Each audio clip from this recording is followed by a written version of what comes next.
Hi and welcome to Gardening with DC. In today's seed series video, we're going to have an extra little look at some indoor plants that you might have at home, some of the issues you might be having and how we can solve them.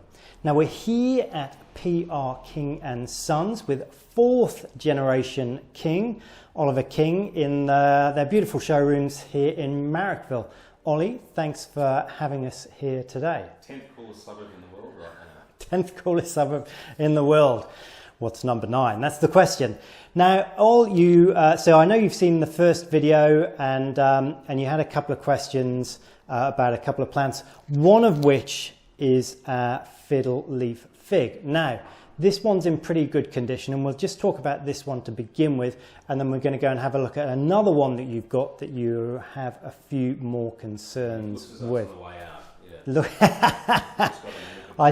I think we can solve that problem. Now, this is in really nice condition. This is what we want, this really deep green glossy leaf. Now, one of the problems that people have with fiddle leaf figs is that their natural environment, which some people might think is aisle 25 in an IKEA superstore, not actually correct. It's actually a rainforest plant. So what happens is, and here we have an example where we're in a temperature controlled condition. We've got mechanical ventilation. So what can happen with our fiddle leaf figs is that they can dry out. They really want to be in a humid environment. All I can see here, so you're clearly taking care of this, giving it a bit of a spray, a wipe. The leaves look really nice. No dust on them. Yeah, sorry, yeah, I am. It's sort of a meditative type ritual for me, maybe on a weekly basis. So I'll give it a bit of a water and maybe a bit of a spray. And even a sort of a wipe down of the leaves to help it breathe. But yeah, this one's looking alright, but there's the one around the corner that's not looking so good, and there's one out in the factory that's on last leg. So I'll be interested to see if Davo can resurrect them. All right, well, let's go and see if we can solve these problems. Okay, so we've moved location and we're here at one of the fiddle leaf figs that Ollie, you're having some dramas with. It's looking unwell. It's looking unwell, and it's easy to sort of diagnose these things. So I'm just going to rip a leaf off here, all, and you can tell. So the question is for you. It's been given so much love. So little It's not something that you'd find in a rainforest, is it? That. No. Whereas you compare, I can bend that a little bit. It's got a bit of give, so it's completely dried out. Now, behind, in fact, where you are watching from here, so behind the camera here, fundamental problem here, all. Aeroplanes straight over the top. Aeroplanes straight over the top is one, so noise, but most fundamentally, you've got a door there. So what happens? So it's a rainforest plant, and obviously they naturally grow outside, but what happens is that it feels sort of quite comfortable and toasty. It's got some other vegetation around it, so that's helping to keep moisture around it, so that's a good thing. But the fundamental problem here is that we've got a door going back and forth, and so suddenly we get these blasts of cooler air, so particularly in the winter.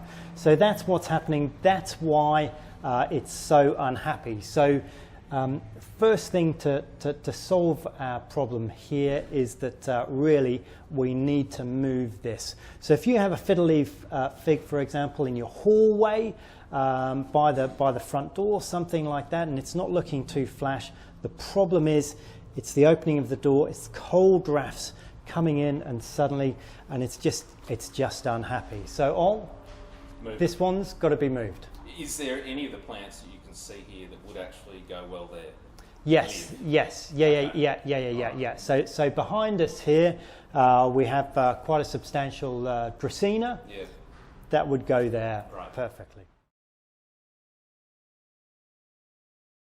Okay, so let's have a look at another problem that sometimes people encounter.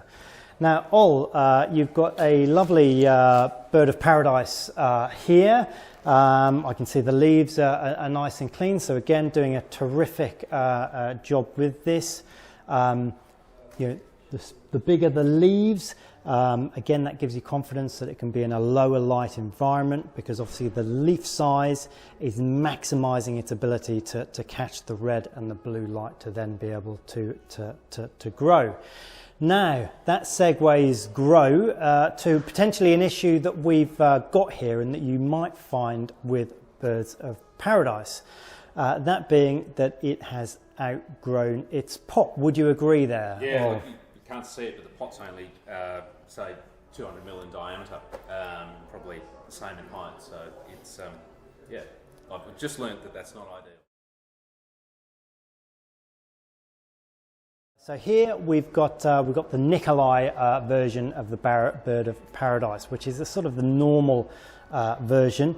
It's also called a giant bird of paradise. So, what's the vaulted sort of ceiling height here? It's 2.8 metres. 2.8 metres. So this would happily grow 2.8 metres. So actually out the front, you've probably got about 5 or something. So 5 metres. Again, it would happily grow 5 metres up in its natural environment. So be aware when you're grabbing plants what it will actually grow to, because you should always be thinking, I want the plant to be achieving its best. It's going to look its best if it's achieving its best. So be conscious of that. And also, if you have got a plant and it's looking a bit too big for its pot, just take it out and repot it. So this is definitely a job that needs repotting for it to continue to look good. Great.